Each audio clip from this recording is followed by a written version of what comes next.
Hey guys, welcome back to the session. I hope आप सब बढ़िया होंगे। एंड जस्ट लास्ट लेक्चर के अंदर हमने ये देखा था ऑपरेटिंग सिस्टम के अंदर कि साइंटिस्ट लोग जब ओएस को बिल्ड कर रहे थे तो वो एक्सपेक्ट क्या कर रहे थे।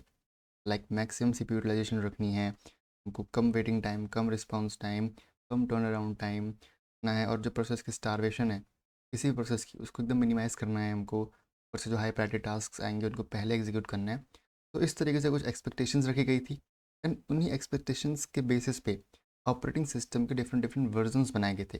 एक तरीके से पूरा का पूरा हमने इवोल्यूशन देखा था आपके जो ऑपरेटिंग सिस्टम्स का था, किस तरीके से सिंगल आया, फिर बैच आया, multi programme, multi programming, multi tasking, parallel आए, फिर आपके distributed, personal and real time वाले। तो एक बहुत सारे ऑपरेटिंग सिस्टम्स के बारे में हमने जाना था। काफ़ी इंटरेस्टिंग लेक्चर था, आप ज़रूर देख के आना उसको। देन आज हम क्या करेंगे ना कि उन्हीं चीज़ों को बेस बना के एक नेक्स्ट लॉजिकल स्टेप लेंगे जो बहुत इंपॉर्टेंट है in the perspective of next lectures, because ये कुछ टर्मिनोलॉजीज हैं जो आपको पता होनी चाहिए। अगर आपको नहीं पता तो आप आगे के लेक्चर्स थोड़े से मिसअंडरस्टूड कर जाओगे। दैट्स वाई पहले उनको क्लियर कर लेते हैं, देन हम नेक्स्ट पे चलेंगे। तो बेसिकली आज हम समझेंगे ये कि ऑपरेटिंग सिस्टम एक्चुअली मैनेज करता किसको है। क्या वो प्रोग्राम को मैनेज करता है, क्या वो प्रोसेस को या थ्रेड को या सबको करता है, और किस तरीके से करता है। देन मल्टी थ्रेडिंग क्या होती है, मल्टीटास्किंग क्या होती है, उनके बीच में एग्जैक्ट डिफरेंस क्या है, सो दैट एट दिन आपको एक अच्छी क्लैरिटी मिल जाएगी इन टॉपिक्स पे। तो let's start with the program. अब प्रोग्राम होता क्या है, मैं उससे पहले मैं आपको एक डिमॉन्स्ट्रेशन दिखाता हूँ। थोड़ा ऑब्जर्वेशन आप अपनी हाई रखना है यहाँ पे। अभी लेट सपोज मैं अगर सिस्टम का स्टेटस देखूँ तो अराउंड 30% मेरा CPU यूज़ हो रहा है। ओके, देन अराउंड 183 प्रोसेस मेरे पास हैं। उसके अंदर भी मेरी मेमोरी जो है वो 2 GB मेमोरी यूज़ हो रही है, around my 12 GB, like 11.6 actually. And 1 GB मेरी स्वैप मेमोरी है। Okay, no problem. और अगर मैं ध्यान से देखूँ इस तरफ थोड़ा सा तो मुझे कुछ लाइक मेरे ब्राउज़र से रिलेटेड मुझे कुछ मिल नहीं रहा है यहाँ पे कि मेरा ब्रेव वगैरह रन हो रहा हो। लेट सपोज मैं अपनी फाइल्स में जाता हूँ, ऑल एप्लीकेशंस में जाता हूँ, यहाँ पे मतलब मैं ब्रेव ढूंढता हूँ, तो मुझे ब्रेव मिल गया। ओके, और जैसे मैंने ब्रेव को ओपन करा, देखो यहाँ पे क्या हुआ, बहुत सारी प्रोसेसेस आ गई। तुरंत कुछ टाइम के बाद ही मेरा ब्रेव रन करने लग गया, और साथ में एक CPU में हाइक आई यहाँ पे, है ना। ओके, तो कुछ कुछ आइडिया लगा। देखो CPU की यूजेस बढ़ गई, CPU के पास जो प्रोसेस हैं वो सारी बढ़ गई, 183 थी 201 होगी। मेमोरी जो कंज्यूम हो रही थी वो बढ़ गई। अच्छा, और यहाँ पे देखो तो प्रोसेस लिस्ट भी हो रही है बहुत सारी। ओके, ठीक है, तो कुछ आइडिया क्लियर हुआ। अब मैं जैसे अगर इसको रिमूव कर देता हूँ क्या होगा देखते हैं। तो देखो ये प्रोसेस जो है बहुत सारी, ये होगी टर्मिनेट, ये एलिमिनेट हो गई आपकी। ओके, साथ में CPU थोड़ा कम हो गया, एंड आपके प्रोसेस हैं वो भी कम होगी, मेमोरी भी कम यूज़ हो रही है। तो हुआ क्या यहाँ पे एक्चुअली, जैसे मैंने प्रोग्राम को ओपन करा, वो मेमोरी में गया, रन हुआ, तो उसकी प्रोसेस बनी। कुछ कुछ टर्मिनोलॉजीज क्लियर हुई, नहीं हुई, समझते हैं आप। पहले बात करते हैं प्रोग्राम से। प्रोग्राम होता क्या है ना, ये बेसिकली आपकी एक एग्जीक्यूटेबल फाइल होती है जिसमें ना कुछ इंस्ट्रक्शंस लिखी होती हैं, जो बेसिकली आपके कंप्यूटर को ये बताती हैं कि भाई कौन सा काम करना है, किस तरीके से करना है। अगर आप लोगों ने वेब डेव करी हुई है तो वहाँ पे भी तो आप HTML CSS जावास्क्रिप्ट लिखते हो, बैकएंड का कोड लिखते हो, तब जाके एक सॉफ्टवेयर, एक एप्लीकेशन बनती है ना। आपने पूरा कोड लिखा तभी तो कंप्यूटर समझ पाया, रेंडर कर पाया। सेम कंसेप्ट यहाँ पे भी होता है। जब आप प्रोग्रामिंग करते हो, आपने लेट सपोज 2 नंबर को सम करने का प्रोग्राम बनाया, तो कुछ कोड लिखा, वो कोड तो सेट ऑफ इंस्ट्रक्शंस होती हैं, कंप्यूटर से उसको समझता है। देन आपका एक टास्क कंप्लीट करता है 2 नंबर को ऐड करने का। आप कोई भी 2 नंबर तो उसको ऐड करके दिखा देगा आपको। तो बेसिकली प्रोग्राम होता क्या है, एक एग्जीक्यूटेबल फाइल होती है। ओके, जिसके अंदर क्या लिखा होता है, कुछ सेट ऑफ इंस्ट्रक्शंस लिखी होती हैं। कौन समझता है, कंप्यूटर समझता है। करता क्या है, किसी एक स्पेसिफिक जॉब को या एक ऑपरेशन को कंप्लीट करता है कंप्यूटर के ऊपर। सिंपल ये एक प्रोग्राम होता है। अब जो आपके इस मेन्यू के अंदर, आप जैसे स्टार्ट मेन्यू पे क्लिक करते हो आपके विंडोज़ पे, तो बहुत सारी एप्लीकेशंस दिखती हैं। अब लेट्स सपोज आपके पास एज है, आपके पास व्हाट्सएप है, आपके पास कोई पेंट है, ये सब है।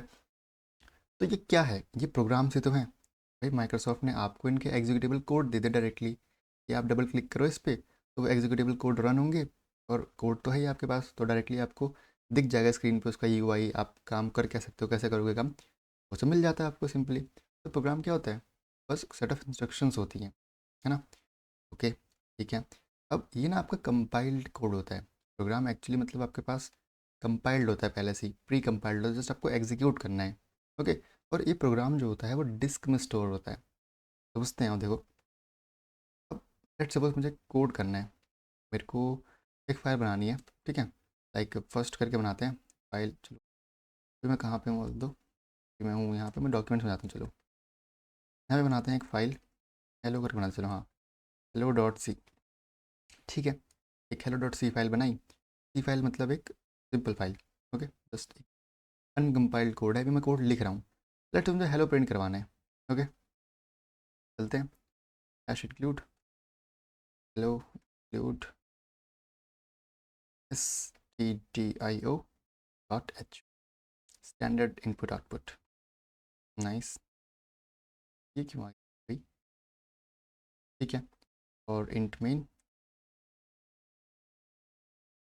Then print F hello from Saurabh,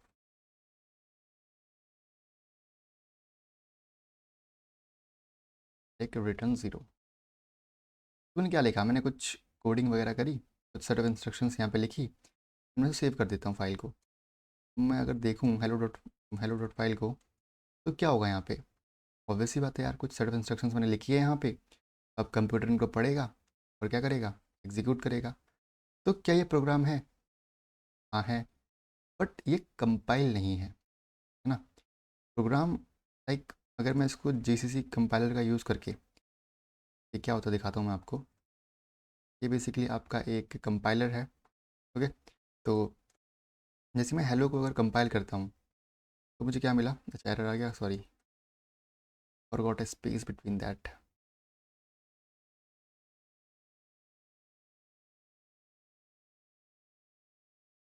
now if I compile it, तो मुझे कुछ और मिलेगा। मुझे मिलेगा एक ए डॉट आउट। ये आपके लिनक्स के अंदर एग्जीक्यूटेबल फाइल एक होती है, ओके। कैट मैं अगर करूँ ए डॉट आउट को, तो मैं समझ नहीं पाऊंगा इसमें लिखा क्या है। ये कंपाइल्ड कोड है, ओके। बट जैसे ही मैं इसको रन करता हूँ ना, देखो तो मुझे क्या मिलेगा, हेलो फ्रॉम सौरभ। ना, तो अब क्या हुआ, मैंने एक प्रोग्राम बनाया, उस प्रोग्राम को मैंने डिस्क में स्टोर करा ना, फाइल में स्टोर हो गया। जैसे मैं उसको एग्जीक्यूट कर रहा हूँ, मुझे आउटपुट मिल जा रहा है। यही तो प्रोग्राम होता है। और यहीं से निकल के आती है प्रोसेस आपकी। कैसे समझ में आते हैं, चलो समझते हैं। प्रोग्राम समझ में आ गया, डिस्क में होता है वो कंपाइल्ड कोड होता है, कुछ सेट ऑफ इंस्ट्रक्शंस होती हैं, कंप्यूटर उसको समझ के वर्क करता है हमारे लिए। अब लेट सपोज मेरे पास एक सी प्लस प्लस का कोड है, तो वो डॉट सी पी पी में होगा, या सी का कोड है तो डॉट सी में होगा। ये सोर्स कोड होता है, सिंपल। इसको प्रोग्राम नहीं कहते, इसको सोर्स कोड कहते हैं। बट जैसे ही मैंने उसको कंपाइल कर दिया, वो क्या बन गया, एक एग्जीक्यूटेबल फाइल बन गई। इसको ही मैं प्रोग्राम कहूँगा, या कई टर्म्स में सोर्स कोड की प्रोग्राम कह देते हैं, ठीक है। अब एक एग्जांपल लेते हैं एम एस पेंट का। हम सबके पास होता है ना, हम सबके सिस्टम्स में होता है। वो एक्चुअल में क्या है, वो एक प्रोग्राम है। वो एक डिस्क में रखा गया है, वो कोड डिस्क में रखा हुआ है। जैसे ही आप उस पर डबल क्लिक करते हो, और विंडोज़ में डबल क्लिक करते हो ना, तो वो क्या होता है, वो डायरेक्टली मेमोरी में लोड हो जाता है। जैसे मैंने यहाँ पे ब्रेव ओपन करा था, तो मैंने जैसे उस पर क्लिक करा, वो कुछ सेकंड तक वेट करा, एंड देन ओपन हो गया। तो उस बीच के टाइम में क्या हुआ, उसको मेमोरी में लोड करा गया। तो जैसे ही एक प्रोग्राम आपका मेमोरी में लोड हो जाता है ना, तब आपका जो सीपीयू है उस पे वर्क करता है। तभी तो जब मैंने यहाँ पे देखा था कि सीपीयू की परसेंटेज बढ़ गई थी, एक हाइक आई थी, प्रोसेस बढ़ गई थी, आपकी मेमोरी कंजप्शन ज़्यादा हो गया था। क्योंकि जो आपका ब्रेव है उसका जो कोड है उसको मेमोरी में लाया गया, ओके। देन सीपीयू ने उस पर वर्क करा। तभी तो तभी तो जो मेरा, देखो मैंने ब्रेव ओपन करा, कुछ टाइम रुका, और ब्रेव आपको ओपन हो जाएगा। तो इस कुछ टाइम में क्या हुआ, ब्रेव को मेमोरी में लाया गया। तभी सीपीयू में देखो एकदम से हाइक आई, मेमोरी आपकी इंक्रीज़ होगी। और सीपीयू देखना आप पे वर्क करेगा, यहाँ पे ब्रेव पे देखो कुछ परसेंट से वर्क करा। अभी ब्रेव पीछे चल रहा है, तो उसको सीपीयू की ज़रूरत है नहीं, इसलिए आपको क्या दिखेगा, 0%। बट इसमें स्विच करता हूँ, मैंने लेट्स सपोज कुछ एक यूट्यूब लिखा है यहाँ पे, तो यहाँ पे देखो वर्किंग हो गई, तो देखो सीपीयू यूज़ हो रहा है ब्रेव के द्वारा 49%, 39%। अब एकदम से जब सर्च हो गया और ब्रेव वापस छुप गया, तो सीपीयू परसेंटेज ज़ीरो होगी। तो कितना फास्ट फास्ट वर्क कर रहा है, देख रहे हो आप। तो यही आपका मतलब, हम आगे समझेंगे किस तरीके से हो रहा है, कैसे कैसे हो रहा है। एक झलक आप देख पा रहे हो, मैंने ब्रेव बंद करा, सब कुछ हट गया, सीपीयू नॉर्मल हो गया, प्रोसेस कम हो गई, मेमोरी भी कम हो गई। तो इस तरीके से वर्क कर दीजिए, है ना। प्रोग्राम है, डबल क्लिक करा, मेमोरी में लोड हुआ, सीपीयू ने उस पर वर्क करा। तो जैसे ही मेमोरी में लोड हो गया ना, जब सीपीयू उस पर वर्क कर रहा है, वो प्रोसेस बन गई, वो प्रोग्राम नहीं रही। तो प्रोग्राम क्या होता है, सॉरी, प्रोसेस क्या होती है, process is programme under execution. Okay, जब प्रोग्राम आपका एग्जीक्यूट हो रहा होता है, तब हम इसको कहते हैं कि प्रोसेस बन चुकी है, ओके। ना प्रोसेस जो होती है वो कंप्यूटर्स की मेन मेमोरी प्राइम जो आपकी प्राइमरी मेमोरी होती है ना, रैम, वहाँ पे स्टोर होता है, वहीं पे वर्क कर रहा होता है सारा का सारा। जो मेन कोड है आपका वो लाया जाता है मेमोरी के अंदर, मेमोरी उस पर वर्क करती है। Now process includes the program code, ठीक है, जिसकी मैं सोर्स कोड की बात कर रहा हूँ, या जो आप कह लो एग्जीक्यूटिव फाइल के अंदर जो कोड था बाइनरी कोड, उसकी प्रोसेस की करंट एक्टिविटी। एंड मेमोरी अपनी होती है मैं प्रोसेस के पास, उस मेमोरी में रखते हैं stack, heap, data segments, so that वो प्रॉपरली समझ सके कि कहाँ तक चला भाई, कितना कंप्लीट हो गया है, प्रोग्राम का भी स्टेट कहाँ पे है, ऑल दैट थिंग, ठीक है। Then for other resources like आपकी जो फाइल्स है बेसिकली उनकी आईओ डिवाइस अगर आप कुछ यूज़ कर रहे हो, वो सब चीज़ें कुछ रिसोर्सेज के बारे में भी इंफॉर्मेशन इंक्लूड करता है। पीसीबी वगैरह पढ़ेंगे आगे अभी इसके बारे में, वहीं पे सब चीज़ें स्टोर होती हैं आपकी। ठीक, तो प्रोग्राम समझ में आया, प्रोसेस समझ में आई। थ्रेड पे बात करते हैं। थ्रेड होता क्या है? तो थ्रेड पता है क्या होता है? Simple C, thread is the light weight process. हाँ, मतलब क्या है देखो, किसी भी एक प्रोसेस का सबसे छोटा एग्जीक्यूशन यूनिट जो इंडिपेंडेंटली वर्क कर सके, वो प्रोसेस का एक थ्रेड होता है। दोबारा, thread is the smallest unit of process. एक प्रोसेस की स्मॉलेस्ट यूनिट जो इंडिपेंडेंटली काम कर सकती है, उसे मैं कहता हूँ थ्रेड। मतलब जैसे कि समझो, एक बात समझो, आपके पास है एक बहुत बड़ा ब्रेव, ब्रेव है, ठीक है, ओके, ब्रेव आपके पास है। तो ब्रेव में एक टैब मैंने ओपन करा, वो एक थ्रेड हो गया। मैंने दूसरा ब्रेव के अंदर ही मतलब ब्रेव एक ही है मेरे पे, ब्रेव ब्राउज़र एक है। तो मैं आपको देखो, लेट्स से मैंने ब्रेव ओपन करा, तो जैसे मैंने ब्रेव को ओपन करा तो मेरी एक प्रोसेस रन हुई। बिल्कुल सही बात है यार। अब मैंने यहाँ पे कुछ विकीपीडिया सर्च करा, लेट सपोज, ओके, तो क्या हुआ, मेरा कुछ काम हुआ।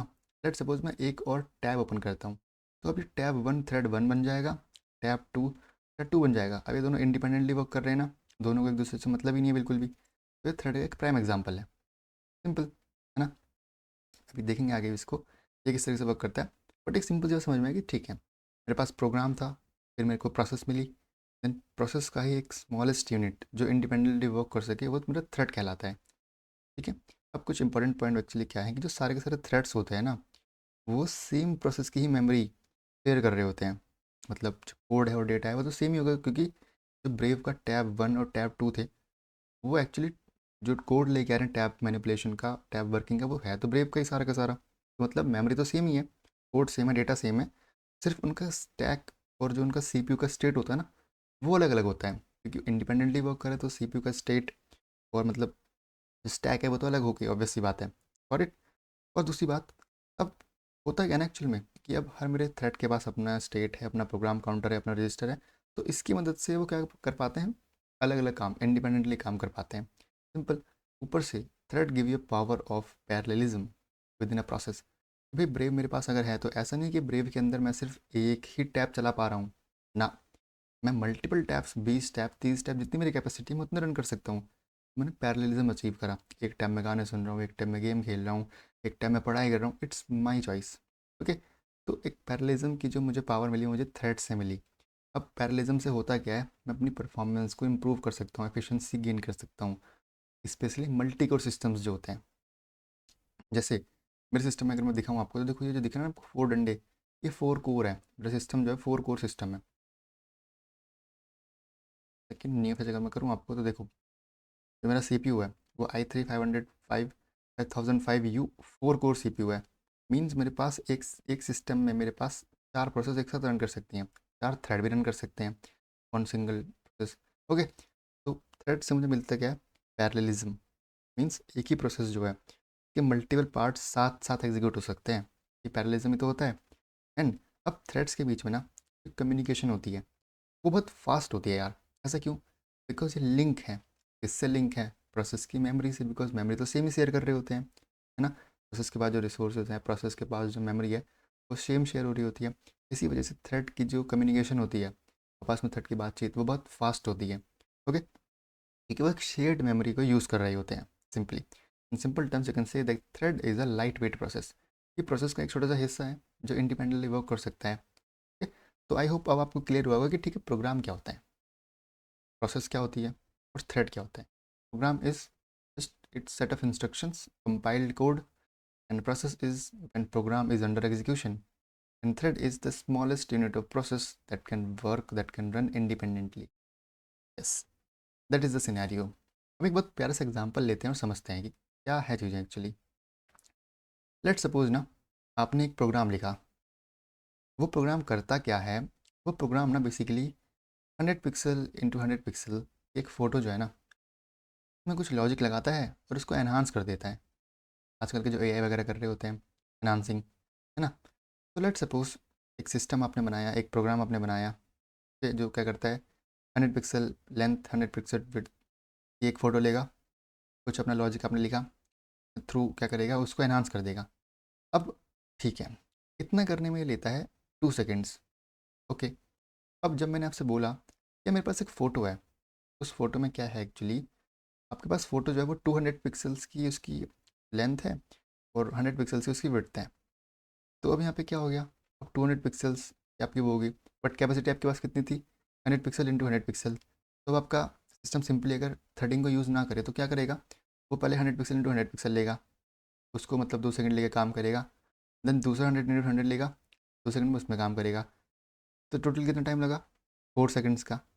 बट लेट सपोज वो प्रोसेस जो है उसके पास मल्टी कोर सिस्टम है, तो वो क्या करेगा, वो 2 थ्रेड बना देगा। थ्रेड 1 को असाइन करेगा 100 पिक्सल इंटू 100 पिक्सल ए ब्लॉक, वो अपना लॉजिक लेगा, अपना काम करेगा। थ्रेड 2 को मैं दूंगा 100 पिक्सल इंटू 100 पिक्सल वाला दूसरा ब्लॉक, और मैं उसको दे दूंगा थ्रेड 2 को। अब ऐसा नहीं होगा कि थ्रेड 1 पहले होगा फिर थ्रेड 2, नो। अब मेरे पे मल्टी कोर सिस्टम है, तो एक कोर पे थ्रेड 1 चलेगा, दूसरे कोर पे थ्रेड 2 चलेगा। तो 2 सेकंड के अंदर ही दोनों के दोनों काम कंप्लीट कर लेंगे। मेरा तो कितना एफिशिएंसी बढ़ गया, एकदम टाइम हाफ हो गया, 4 सेकंड से 2 सेकंड्स हो गया। तो यहाँ पे थ्रेड आपका एकदम शाइन कर रहा होता है। Okay, both thread take same amount of time to execute, so that the total time of process decreases, because if it's not multi-threaded then it executes process in double time compared to now, है ना। मैं समझा आपको कि अगर इसके पास threading नहीं होती तो वो सीक्वेंशली चलता, पहले ए ब्लॉक करता फिर बी ब्लॉक, तो मुझे 4 सेकंड्स मिलते। बट अब मैंने क्या करा, पूरे के पूरे जो फोटो था उसको 2 पार्ट में डिवाइड कर दिया, ए पार्ट थ्रेड 1 को दे दिया, बी पार्ट थ्रेड 2 को दे दिया, दोनों एकदम साथ चले, 2 सेकंड में दोनों ने काम कर दिया। देन कंबाइन होकर मुझे फोटो मिल गई वापस से। तो इस तरीके से थ्रेडिंग वर्क कर रही होती है, जो आपको एक अलग ही मतलब पैरेललिज्म अप्रोच देती है और टाइम आपका बहुत कम कर देती है। आपके पास अगर और बड़ी फोटो है तो 3 सेकंड्स या 5 सेकंड्स वाली, 10 सेकंड्स वाली, आप उसको बांटो, तोड़ो, थ्रेड्स को दो मल्टी कोर सिस्टम्स में, जल्दी जल्दी काम करेंगे आपका। ठीक। तो ये मतलब एक आपके पास एक एडवांटेज मिल जाती है थ्रेड्स का यूज़ करके, कि आप एक प्रोसेस को तोड़ तोड़ के बहुत फास्टली रन करवा सकते हो। ओके। Okay nice. अब हम बात करते हैं एक इंपॉर्टेंट टॉपिक के बारे में, which is your multi tasking versus multi threading. ये मल्टी टास्किंग भी है, मल्टी थ्रेडिंग भी है, दोनों मतलब हैं क्या चीज़ और काम क्या करती हैं। तो इन सिंपल टर्म्स जो मल्टी टास्किंग होती है ना आपके पास, इसमें क्या हम कर रहे होते हैं कि एक सिस्टम के अंदर ही ना एक ही टाइम पे हम बहुत सारी प्रोसेस या बहुत सारे टास्क को एग्जीक्यूट कर रहे होते हैं। और इस चीज़ को मैं कहता हूँ कि जो ऑपरेटिंग सिस्टम वो मल्टीटास्किंग कर रहा है। और मल्टी थ्रेडिंग में क्या होता है कि हम एक सिंगल प्रोसेस जो होती है ना, के अंदर के काम को हम अलग अलग थ्रेड्स में डिवाइड कर देते हैं। तब मैं कहता हूँ कि जो मेरा सिस्टम है वो मल्टी थ्रेडिंग कर रहा है। नहीं समझ में आया, चलो एक बार इसकी डेफिनेशन पढ़ते हैं फिर समझ में आएगा may be. Multitasking basically means the execution of more than one task और प्रोसेस साइमल्टेनियसली। मतलब जब एक सिस्टम के अंदर मल्टीपल प्रोसेसेस रन कर रही हैं, मल्टीपल टास्क रन कर रहे हैं, उसको मैं क्या कहता हूँ, मल्टीटास्किंग। जैसे मैं अगर सिस्टम में दिखाऊँ, मेरे को देखो ये मेरा पीडीएफ व्यूअर चल रहा है, मेरे पास ओबीएस चल रहा है। और अगर यहाँ पे भी देखो आप, तो मेरे पास ऐसा नहीं है कि सिर्फ कुछ प्रोसेस चल रही हैं, मेरे पास 180 प्रोसेस चल रही हैं टोटल। मेरा ब्लूटूथ का देखो यहाँ चल रहा है, मेरा वाईफाई चल रहा है, और मेरे पास ये एप्लीकेशन चल रही है जो मैंने अभी खोली, ऊपर से जो मेरे बैकएंड में मेरा जीनोम, जो मेरा एक्सएफसी, जो मेरा लाइक डेस्कटॉप मैनेजर है, जो मेरा प्रॉपर एनवायरनमेंट मैनेजर है, पाइपवेयर है जो मेरी ऑडियो रिकॉर्ड कर रहा है।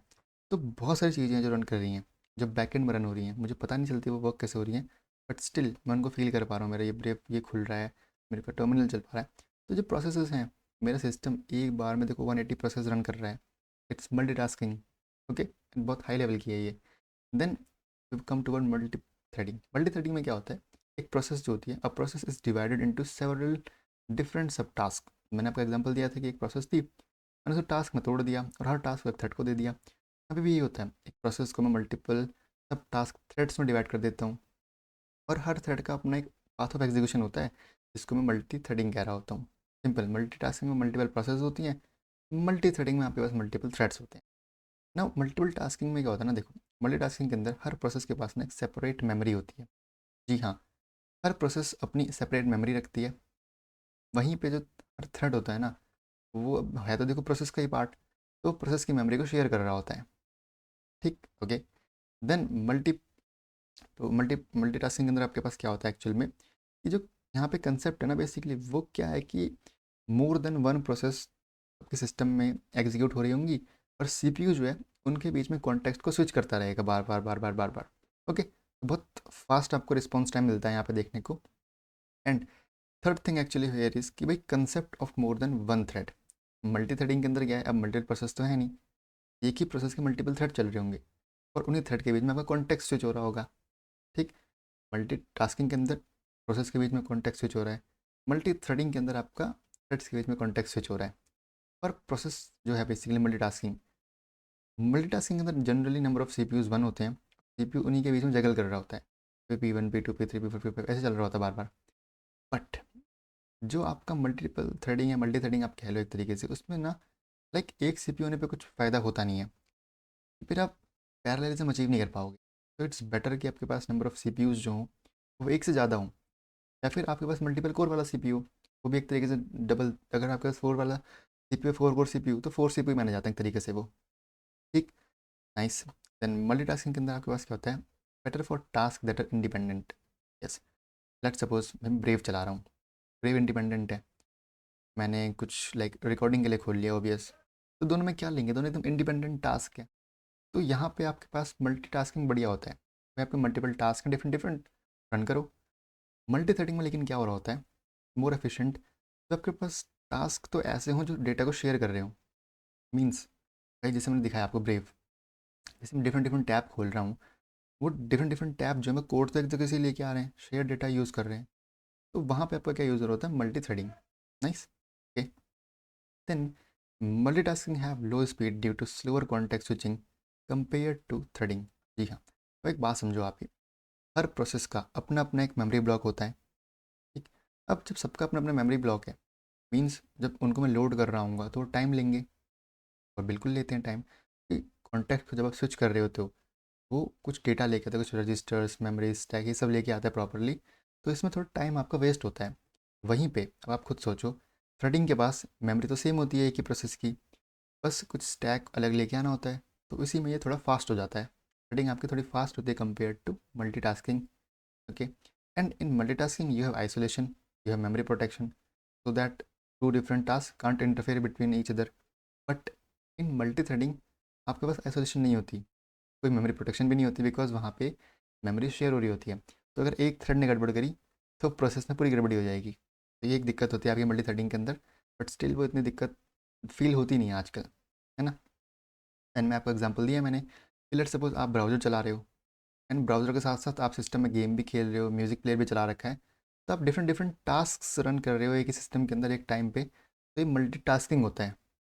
ठीक, वहीं पे मल्टी थ्रेडिंग में क्या हो रहा था, लेट्स सपोज आपने ब्राउज़र ओपन करा, तो आपने एक टाइम में तो इमेज लोड कर दी, एक में आप कोई स्क्रिप्ट रन कर रहे हो, एक में आप कोई वीडियो देख रहे हो, तो आप एक ही प्रोसेस के अंदर मल्टीपल काम कर रहे हो, वो थ्रेडिंग का काम हो गया। ठीक है, आई होप आपको आइडिया क्लियर होगा थोड़ा सा, क्या थ्रेडिंग होता है, क्या टास्किंग होता है, multi tasking multi threading, and थोड़ी सी क्लैरिटी आपको मिली होगी। अब बात करते हैं थ्रेड शेड्यूलिंग के बारे में। जी हाँ, instead of directly jumping into the process scheduling, we will talk about your thread scheduling. ये वर्क करता क्या है यार, गॉट इट। चलो, थ्रेड शेड्यूलिंग बेसिकली होता क्या है, ये ना बेसिकली आपकी एक प्रोसेस है जिसके थ्रू आपका जो ऑपरेटिंग सिस्टम है ना, वो ये डिसाइड करता है एक्चुअल में कि यार मैं किस थ्रेड को सीपीयू पे रन करूँ, कितने देर के लिए रन करूँ, और नेक्स्ट कौन सा थ्रेड होगा जो मैं रन करूँगा। जिससे होता क्या प्रॉपरली ना, ये मैनेज कर पाता है कि यार ये ठीक है, इस तरीके से मैं थ्रेड को एक्चुअली एफिशिएंटली लिस्ट करूँ सीपीयूज़ के अंदर, सो दैट जो मेरा सिस्टम वो एकदम इंश्योर कर पाए कि एक स्मूथ मल्टीटास्किंग हो रही है, या फिर बल्कि मल्टी थ्रेडिंग बढ़िया हो रही है, एक सिस्टम रिस्पॉन्सिवली वर्क कर रहा है। ये चीज़ें कहाँ से आएगी, प्रॉपरली थ्रेड को शेड्यूल करके, कि भाई ये वाला थ्रेड अब लाएंगे, इसको अब लाएंगे। एक अगर मैनेजमेंट प्रॉपर होगा तभी तो मेरे को अच्छी रिस्पॉन्सिवनेस मिलेगी, है ना। क्योंकि ऑपरेटिंग सिस्टम का मेन गोल हमें पता है क्या होता है, कि भाई मैं ना प्रॉपरली सीपीयू का टाइम डिवाइड कर सकूँ, सो दैट हर थ्रेड को प्रॉपरली फेयर चांस मिले। जिससे भाई मतलब एग्जीक्यूशन प्रॉपरली हो, स्टारवेशन वगैरह ना हो, और एक रिस्पॉन्सिवनेस जो होता है ना सिस्टम की वो इम्प्रूव हो, मीन्स सिस्टम स्मूथ लगे। ऊपर से एक बढ़िया भाई मल्टीटास्किंग तो होनी चाहिए ना, जिससे बंदे को फील है कि यार भाई सारा काम बढ़िया बढ़िया हो रहा है। तो ये थ्रेड शेड्यूलिंग का पार्ट होता है। Means in the process by which the operating system decide which thread will run on the CPU, कौन सा थ्रेड सीपीयू में रन होगा वो थ्रेड शेड्यूलिंग डिसाइड करता है। Okay, then when it will run, कब वो थ्रेड रन होगा, एंड कब तक रन होगा, for how long. Okay, it manages the distribution of CPU time. तो देखो सीपीयू का टाइम बहुत नेसेसरी होता है, अगर वो गलत जगह जाएगा तो मुझे लाइक प्रॉपर यूटिलाइजेशन नहीं हो पाएगा, मेरा वेस्टेज होगा टाइम का। इसलिए सीपीयू टाइम जो है मुझे एकदम प्रॉपर सही से डिस्ट्रीब्यूट करना है बिटवीन थ्रेड्स, सो दैट कि भाई जो एक स्मूथ मल्टीटास्किंग का जो फील है मुझे मिले, सिस्टम रिस्पॉन्सिवनेस मुझे दिखे, एंड लाइक मैं प्रॉपरली यूज़ कर पाऊँ सिस्टम को बिना किसी इंटरप्शन के। Okay, nice. ये चीज़ होती है आपकी क्या, थ्रेड शेड्यूलिंग। ठीक है, कुछ कुछ समझ में आया, आगे बढ़िया। थोड़ा सा अब देखते हैं बेसिकली कि थ्रेड का कॉन्टेक्स्ट स्विच क्या होता है एंड प्रोसेस का कॉन्टेक्स्ट स्विच क्या होता है। अभी हम देखते आ रहे हैं कि मल्टीटास्किंग का मतलब क्या होता है। मल्टीटास्किंग का मतलब होता है कि सिस्टम तो एक ही है, सीपीयू एक ही है, बट बहुत सारी प्रोसेस रन कर रही हैं। ठीक है, मल्टीपल टास्क रन कर रहे थे। प्रोसेस कॉन्टेक्स्ट स्विचिंग में क्या होगा आप, कि जब आपके मल्टीपल टास्क रन कर रहे हैं, सीपीयू तो एक ही है, वो जगल करता रहेगा मल्टीपल प्रोसेस के बीच में। जब हमने कहाँ देखा था, मल्टी प्रोग्रामिंग सिस्टम में देखा था।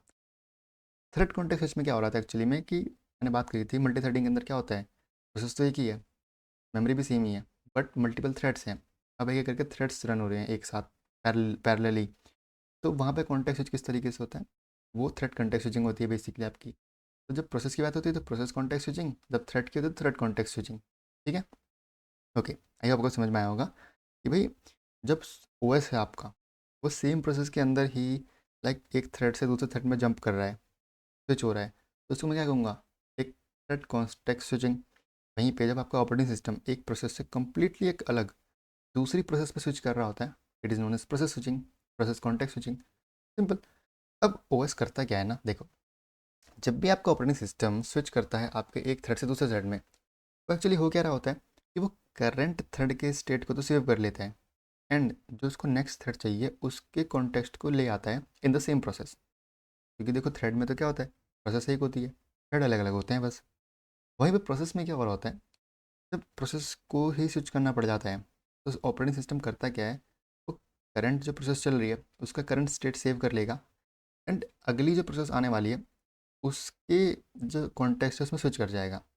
अब वो पीसीबी में जाता है, प्रोसेस कंट्रोल ब्लॉक में, देखता है डेटा क्या है, उसको रिस्टोर कर लेता है, तो उसको पता चल जाता है कि ठीक है ये प्रोसेस कहाँ तक रन हुई थी, आगे क्या करना है, ऑल दीज थिंग्स।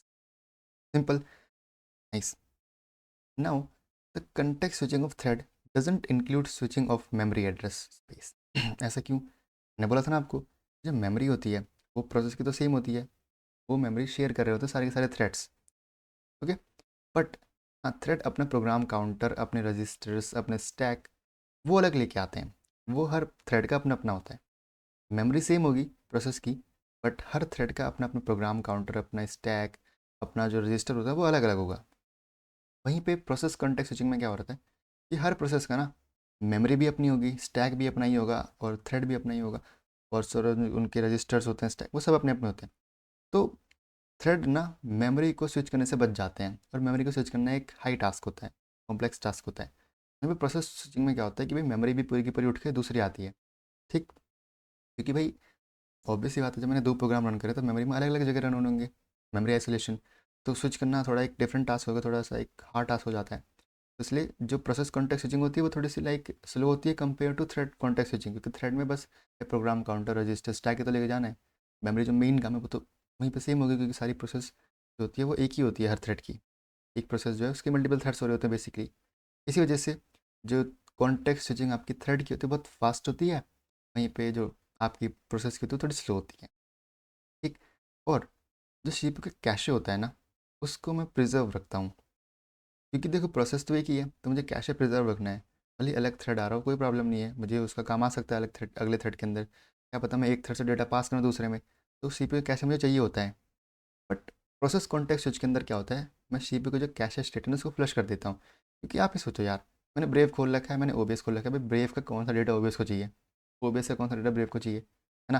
तो यहाँ पे सीपीयू की जो कैशे स्टेट है वो फ्लश हो जाती है, क्योंकि मल्टीपल अगर टास्क हैं तो भाई टास्क में कनेक्शन नहीं होते जनरली। हो रहे हैं तो वो अलग बात है, वो डिफरेंट केस है, बट इन जनरल नहीं होते। ओबीएस को क्या चाहिए, ब्रेव से ब्रेव को क्या चाहिए, ओबीएस से नहीं चाहिए कुछ भी।